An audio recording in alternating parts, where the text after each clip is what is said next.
नमस्कार, मैं Mayank Bhargava, assistant professor MLT college Saharsa, आपका स्वागत करता हूँ। आज हम लोग पृथ्वीराज रासो को अप्रामाणिक मानने के कारणों पर विचार करेंगे। हम जानते हैं कि पृथ्वीराज रासो जितनी महत्वपूर्ण रचना है, उतनी ही विवादास्पद भी। प्रारंभ में जब इसे प्रामाणिक रचना मानकर रॉयल एशियाटिक सोसाइटी द्वारा इसका प्रकाशन किया जा रहा था,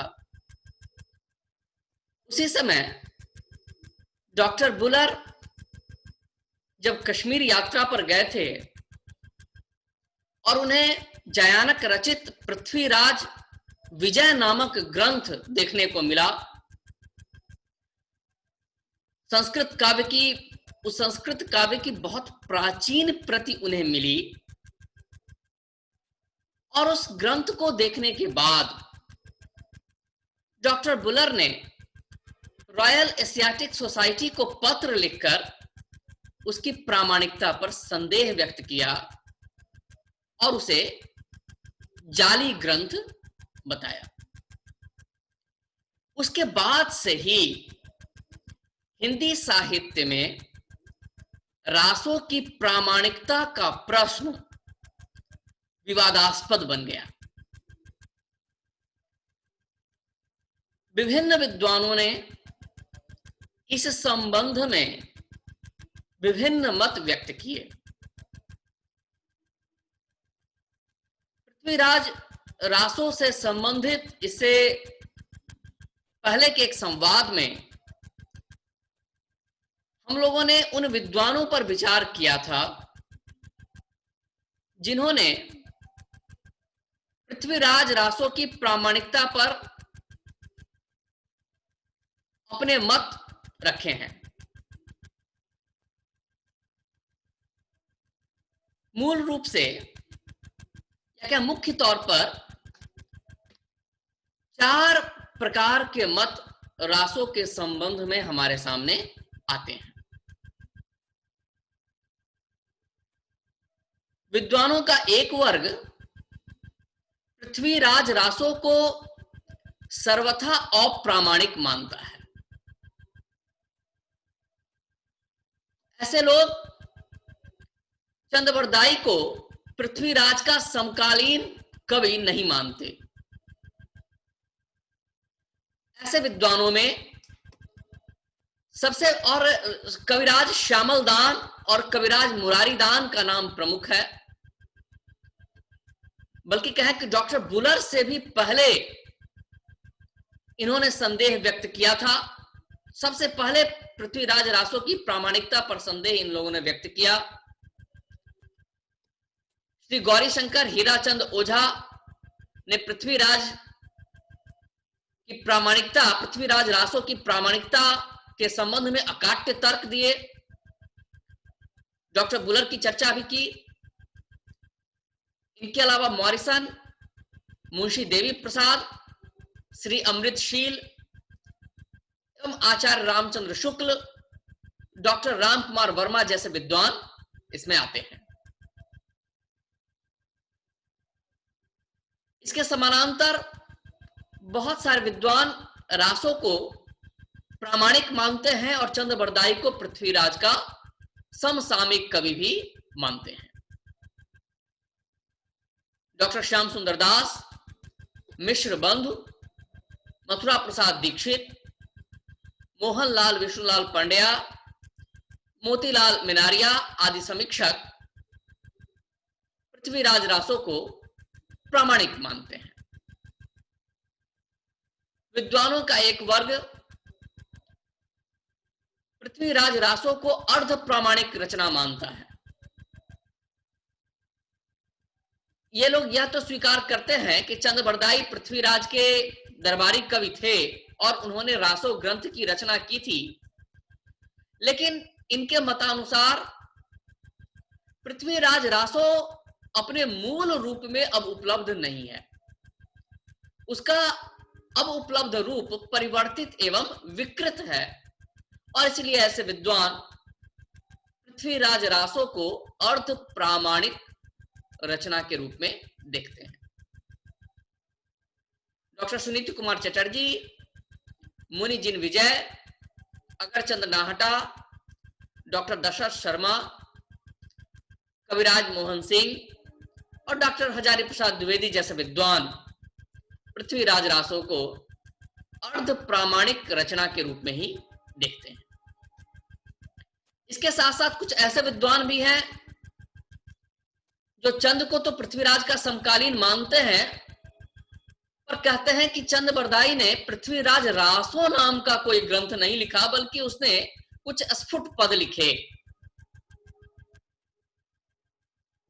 आज के संवाद में हम लोग उन तर्कों पर विचार करेंगे जो पृथ्वीराज रासो को अप्रामाणिक मानते हुए दिए गए हैं। जिन तर्कों के आधार पर विद्वानों ने पृथ्वीराज रासो को अप्रामाणिक कहा, वो तर्क आज के संवाद में हमारी चर्चा के केंद्र में रहेंगे। पृथ्वीराज रासो को अप्रामाणिक मानने के लिए जो तर्क दिए गए हैं, उन तर्कों को 3 भागों में विभाजित किया जा सकता है। एक तर्क, कुछ तर्क दिए जाते हैं घटना वैषम्य को लेकर, अर्थात घटनाओं की विषमता दिखाई जाती है। कुछ तर्क काल वैषम्य पर आधारित हैं और कुछ तर्क भाषा संबंधी अव्यवस्था पर आधारित हैं। इस प्रकार 3 प्रकार के तर्क हैं: घटना वैषम्य, काल वैषम्य एवं भाषा संबंधी अव्यवस्था पर आधारित। सबसे पहले हम लोग घटना वैषम्य से संबंधित तर्कों पर विचार करेंगे, जिनके आधार पर पृथ्वीराज रासो को अप्रामाणिक माना जाता है। अप्रामाणिक ठहराने के लिए जो अकाट्य तर्क दिए, उन विद्वानों में गौरी शंकर ओझा जी का नाम बहुत प्रमुख है। उनका एक लेख ही है पृथ्वीराज रासो का निर्माण, और इसके साथ श्री अमृतशील ने भी इस संबंध में एक लेख लिखा था, जिसके आधार पर यह कहा गया कि पृथ्वीराज रासो में जो वृत्तांत वर्णित हैं, वह ऐतिहासिक तथ्यों से मेल नहीं खाते, बल्कि दूसरे शब्दों में कहा जाए तो उनके अनुसार पृथ्वीराज रासो के वृत्तांत पूरी तरह अनैतिहासिक हैं, और इस आधार पर चूंकि ये घटनाएं इतिहास से मेल नहीं खाती उसकी, इसलिए इन लोगों ने कहा कि यह ग्रंथ पूरी तरह जाली एवं अनैतिहासिक ग्रंथ है। उदाहरण के लिए यह कहा जाता है कि पृथ्वीराज रासो में परिहार, चालुक्य और परमार क्षत्रियों को अग्निवंशी कहा गया है, तथा चौहानों की उत्पत्ति वशिष्ठ द्वारा रचे गए यज्ञ कुंड से बतलाई गई है। लेकिन जो प्राचीन ग्रंथ और शिलालेख मिले हैं, उनसे ऐसा प्रतीत होता है कि परिहार, चालुक्य और परमार अग्निवंशी नहीं थे, बल्कि ये सूर्यवंशी थे। तो चूंकि इतिहास के आधार पर ये सूर्यवंशी हैं और रासो में इन्हें अग्निवंशी बताया गया, इससे स्पष्ट है ये लोग मानते हैं कि इसकी घटना इतिहास सम्मत नहीं है और यह अप्रामाणिक ग्रंथ है। पृथ्वीराज रासो में जो पृथ्वीराज की वंशावली है उस पर भी प्रश्न उठाए गए। उसमें जो पृथ्वीराज की मां का नाम आया है, उनकी मां का जो वंश बताया गया, इस प्रकार की वंशावली भी ऐतिहासिक शिलालेखों से मेल नहीं खाती। बल्कि डॉक्टर वूलर को जो ग्रंथ मिला था पृथ्वीराज विजय, उससे भी यह उसके ठीक विपरीत है पृथ्वीराज रासो की वंशावली। उदाहरण के लिए पृथ्वीराज रासो में पृथ्वीराज की माता का नाम कमला बताया गया है,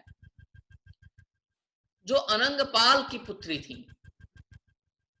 लेकिन पृथ्वीराज विजय या हम्मीर महाकाव्य आदि कृतियों के अनुसार पृथ्वीराज की माता का नाम कर्पूर देवी है,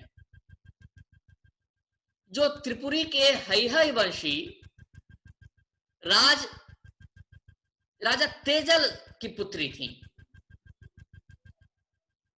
हांसी का जो शिलालेख मिला है उससे भी यही स्पष्ट होता है कि पृथ्वीराज की माता का नाम कर्पूर देवी ही था।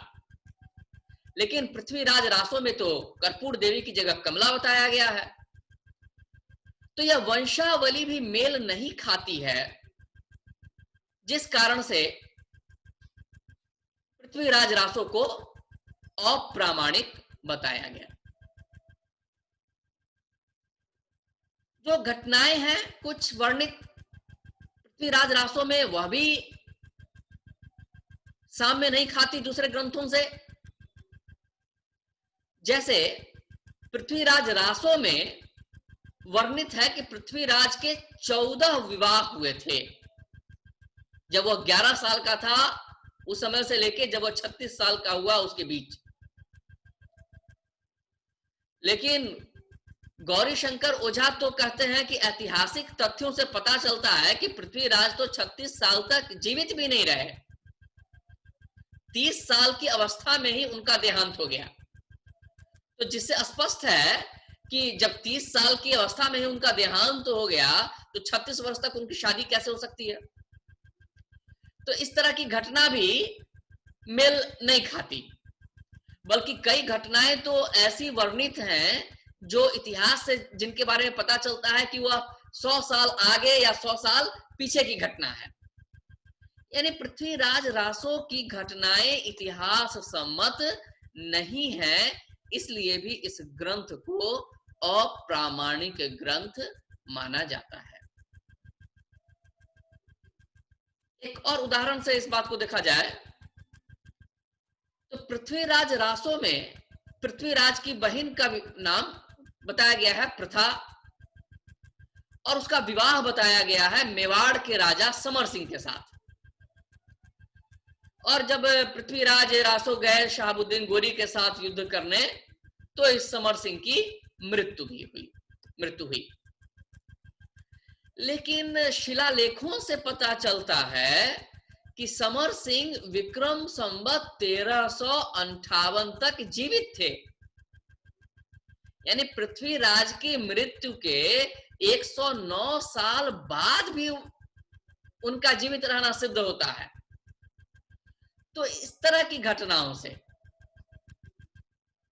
गौरीशंकर ओझा जी जैसे विद्वान इस तरह की घटनाओं को बिल्कुल इतिहास विरुद्ध बताते हैं, और जिसके आधार पर इस ग्रंथ को अप्रामाणिक माना गया। यहां तक कि पृथ्वीराज रासो में जो 2 प्रसिद्ध घटनाएं वर्णित हैं, पृथ्वीराज और जयचंद की शत्रुता और संयोगिता स्वयंवर, गौरी शंकर ओझा जी ने इन दोनों घटनाओं को भी अनैतिहासिक माना। उन्होंने कहा कि यह भी इतिहास की दृष्टि से सिद्ध नहीं होता है। उसी तरह पृथ्वीराज रासो में यह जो लिखा गया कि अनंगपाल को दिल्ली का शासक बताया गया और पृथ्वीराज को उसने गोद ले लिया, यह भी ऐतिहासिक दृष्टि से सही नहीं है। क्योंकि पृथ्वीराज अजमेर के शासक थे, वह दिल्ली के शासक नहीं थे।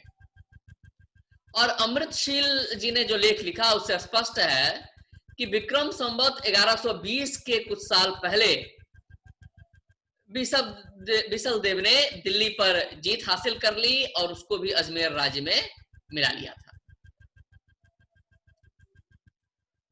पृथ्वीराज रासो में भीम सिंह वध का वर्णन है। गुजरात के शासक थे भीम सिंह, पर विद्वानों ने बताया कि यह घटना भी इतिहास सम्मत नहीं है, क्योंकि भीम सिंह भी पृथ्वीराज की मृत्यु के 51 वर्ष बाद तक जीवित रहे। और पृथ्वीराज के समय तब तो जब स्वाभाविक है कि वह 50 वर्ष बाद जीवित हैं, तो पृथ्वीराज के समय तो वह उनका बाल्यकाल चल रहा था, तो इसीलिए यह घटना भी इतिहास सम्मत नहीं है। और जो सबसे लोक प्रचलित लोक विश्रुत घटना है, जिसमें शहाबुद्दीन गोरी को जो मारने की घटना है शब्द विधिवान से, इतिहासकारों ने इसे भी इतिहास सम्मत नहीं माना। इसको एकदम कोरी कल्पना बताया गया है कि पृथ्वीराज के साथ ऐसी कोई घटना घटी नहीं थी, बल्कि शहाबुद्दीन गोरी की मृत्यु इतिहास के में जो वर्णित है कि वह पृथ्वीराज के द्वारा हुई ही नहीं थी, वह तो बाद में संवत 1263 में गखरों के हाथों मारा गया। इस प्रकार की कई घटनाएं हैं, जैसे सोमेश्वर का वध पृथ्वीराज द्वारा, वह भी इतिहास सम्मत नहीं है। इस प्रकार कई घटनाएं ऐसी मिलती हैं जिनसे यह ज्ञात होता है कि इसकी घटनाएं इतिहास सम्मत नहीं है, और इस आधार पर विद्वानों ने पृथ्वीराज रासो को ही अप्रामाणिक ग्रंथ घोषित किया। घटना वैषम्य के अलावा काल वैषम्य भी दिखाया जाता है पृथ्वीराज रासो को अप्रामाणिक ग्रंथ घोषित करने के लिए। बताया है विद्वानों ने कि पृथ्वीराज रासो में जिन संवतों की चर्चा है, जो समय दिया गया है, वो समय इतिहास से बिल्कुल मेल नहीं खाता है, बल्कि शिलालेखों के आधार पर या इतिहास ग्रंथों के आधार पर जब उसको देखते हैं तो घटना के काल में बहुत अंतर दिखाई देता है। जैसे पृथ्वीराज के जन्म की बात ले लें। पृथ्वीराज का जन्म रासो में संवत 1115 बताया गया, लेकिन इतिहास ग्रंथों के अनुसार उनका जन्म 1220 है। उसी प्रकार पृथ्वीराज की मृत्यु रासो में 1158 में दिखाई गई, लेकिन इतिहास सम्मत संवत 1248 है। तो इस प्रकार घटना वैषम्य तो अलग मामला है, काल वैषम्य भी है कि काल मेल नहीं खाता है। जैसे अनंगपाल ने पृथ्वीराज को गोद लिया था, संयोगिता स्वयंवर हुआ था, इन सब की घटना का जो उल्लेख है काल, तो बाद में जो ग्रंथ लिखे गए कम से कम उसमें वर्णित होना चाहिए था तब, यदि ये घटनाएं उससे पहले घटित हो चुकी थी। लेकिन संवत 1460 में जो हमीर महाकाव्य मिलता है 1460 का लिखा हुआ, उसमें इस तरह की घटनाएं नहीं है। संयोगिता स्वयंवर हो या मेवाती मुगल युद्ध हो, तो इस प्रकार लगता है कि ये घटनाएं उस काल की तो कम से कम नहीं ही है। उसी प्रकार आबू पर भीम चालुक्य ने जो आक्रमण किया था, या शहाबुद्दीन के साथ जो पृथ्वीराज की लड़ाई हुई, उसकी तिथि भी अशुद्ध है। और शहाबुद्दीन गोरी को जिस समय मरता हुआ दिखाया गया, उसकी जो मृत्यु दिखाई गई, उसका काल भी इतिहास सम्मत नहीं है। तो घटना वैषम्य के साथ साथ काल वैषम्य भी बहुत प्रमुख कारण है, जिसके आधार पर पृथ्वीराज रासो को अप्रामाणिक बताया जाता है। इसके साथ साथ एक तीसरा तर्क दिया जाता है भाषा संबंधी वैषम्य, भाषा संबंधी विषमता। पृथ्वीराज रासो में अरबी फारसी के बहुत सारे शब्द मिले हैं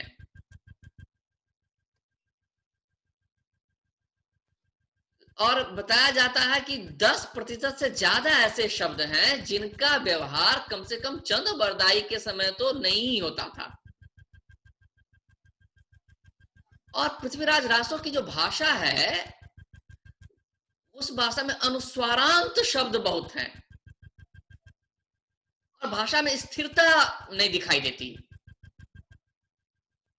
और शब्दों के रूप तथा विभक्तियों को भी देखें तो नए ढंग की विभक्तियां भी हैं और पुराने ढंग की विभक्तियां भी हैं।